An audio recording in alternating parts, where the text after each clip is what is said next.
Мы привыкли думать, что Сибирь – это пустота, как будто здесь однажды просто появилось пространство.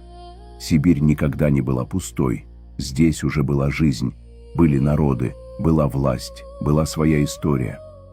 После распада Золотой Орды появились новые государства. Одним из них стало Сибирское ханство, государство, выросшее из ордынского мира, из степной власти, из союза родов, из древнего порядка.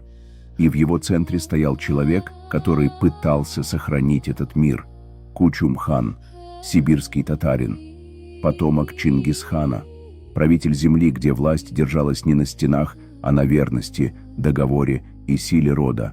Он не строил империю, он защищал свой мир. Но история редко щадит тех, кто стоит на границе эпох. И Сибирское ханство оказалось в точке перелома.